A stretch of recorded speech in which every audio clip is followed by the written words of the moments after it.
नमस्कार दोस्तों, स्वागत है आपका हमारे चैनल टू फैक्ट्स में। आज हम बात करेंगे एक ऐसे शहर के बारे में जिसकी कहानी भारतीय पुराणों में अमर है। यह है भगवान श्री कृष्ण की नगरी द्वारका। आखिर क्यों और कैसे डूबी थी द्वारका नगरी? इस रहस्यमयी कहानी को जानने के लिए बने रहिए हमारे साथ इस वीडियो में। द्वारका, जिसे भगवान श्री कृष्ण ने बसाया था, पश्चिमी भारत के गुजरात राज्य में स्थित है। ये एक अत्यंत समृद्ध और भव्य नगरी थी। महाभारत और हरिवंश पुराण में इसका विस्तृत वर्णन मिलता है। भगवान श्री कृष्ण ने मथुरा छोड़कर समुद्र के किनारे द्वारका नगरी की स्थापना की थी। ये नगरी यमुना नदी के तट पर स्थित मथुरा से दूर गुजरात के समुद्री किनारे पर बसाई गई थी। पुराणों में कहा गया है कि श्री कृष्ण ने यहाँ पर अपने वंश और प्रजा के लिए एक सुंदर और सुरक्षित जगह बनाई थी। द्वारका नगरी अपनी भव्यता और समृद्धि के लिए प्रसिद्ध थी। यहाँ पर सुंदर महल, बाग बगीचे और अद्भुत वास्तुकला के नमूने थे। यहाँ के लोग सुखी और संपन्न थे। श्री कृष्ण ने यहाँ पर अपनी रानियों के लिए कई महल बनवाए थे, जो सभी अपनी सुंदरता और शिल्पकला के लिए जाने जाते थे। कहते हैं कि द्वारका नगरी का पतन श्री कृष्ण के निधन के बाद हुआ। महाभारत के युद्ध के बाद श्री कृष्ण ने अपनी प्रजा के साथ द्वारका में निवास किया था, लेकिन समय के साथ यादव वंश में कलह और द्वेष बढ़ता गया, जिसका परिणाम अंततः विनाशकारी हुआ। कहानी कहती है कि गंधारी ने भगवान श्री कृष्ण को श्राप दिया था कि उनका वंश भी उसी प्रकार नष्ट हो जाएगा जैसे कुरु वंश का नाश हुआ था। इस श्राप के फलस्वरूप यादव वंश में आपसी कलह और युद्ध हुए, जिसके परिणाम स्वरूप द्वारका का पतन हुआ। ऐतिहासिक और पौराणिक स्रोतों के अनुसार द्वारका नगरी का डूबना एक प्राकृतिक आपदा के कारण हुआ था। कहा जाता है कि एक विशाल सुनामी या समुद्री जल की ऊंची लहरों ने इस नगरी को जलमग्न कर दिया। श्री कृष्ण के निधन के बाद जब उनके वंशज आपस में युद्ध करते रहे, तब इस नगरी पर विनाशकारी समुद्री लहरों का प्रकोप हुआ और ये नगरी सदा के लिए समुद्र में समा गई। श्री कृष्ण का जन्म मथुरा नगरी में हुआ था, जो कि यादवों की राजधानी थी। उनके जन्म के समय मथुरा पर उनके मामा कंस का अत्याचार फैला हुआ था। कंस ने अपने बहनोई वासुदेव और बहन देवकी को कारावास में डाल रखा था, क्योंकि उससे भविष्यवाणी हुई थी कि देवकी का 8वां पुत्र उसका वध करेगा। जब श्री कृष्ण का जन्म हुआ तो वासुदेव ने उन्हें नंदगांव में अपने मित्र नंद बाबा के पास पहुंचा दिया। श्री कृष्ण ने बाल्यकाल में अनेक लीलाएं की और कंस का वध किया। इसके बाद उन्होंने मथुरा पर शासन किया, लेकिन जरासंध के लगातार आक्रमणों से परेशान होकर श्री कृष्ण ने मथुरा छोड़ने का निर्णय लिया। तब उन्होंने समुद्र के किनारे द्वारका नगरी बसाई, जो उनकी नई राजधानी बनी। द्वारका की स्थापना के पीछे श्री कृष्ण का मुख्य उद्देश्य अपने वंश और प्रजा को सुरक्षित रखना था। समुद्र के किनारे बसे होने के कारण ये नगरी स्वाभाविक रूप से शत्रुओं के आक्रमण से सुरक्षित थी।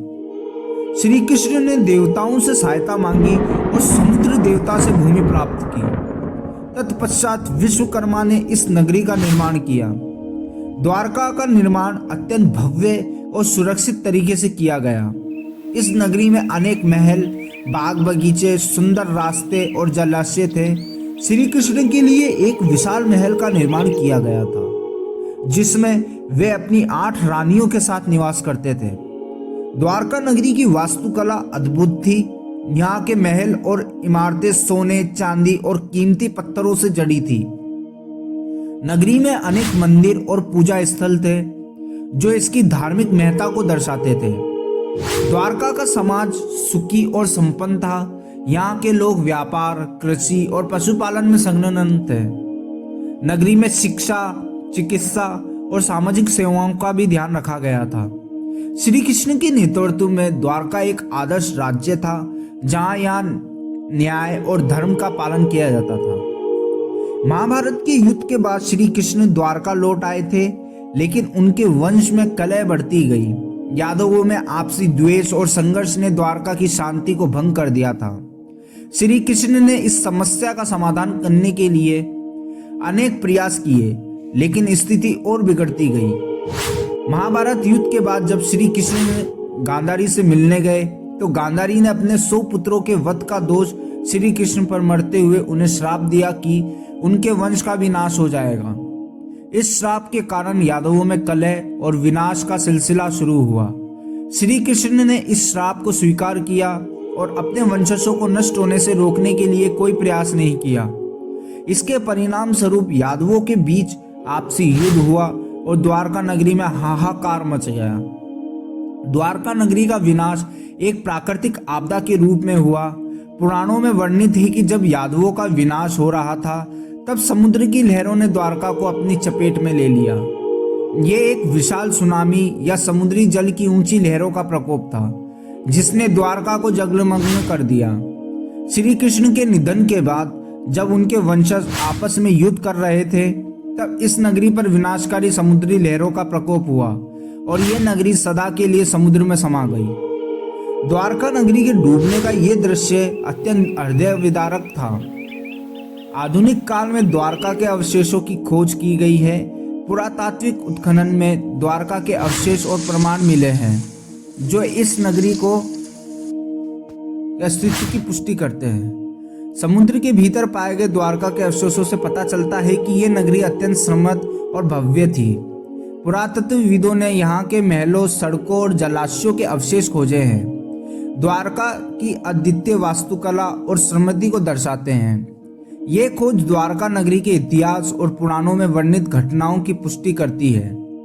द्वारका नगरी का भारतीय संस्कृति, धर्म और इतिहास में अत्यंत महत्वपूर्ण स्थान है। ये नगरी भगवान श्री कृष्ण की लीलाओं और उनके शासनकाल का प्रमुख स्थल है।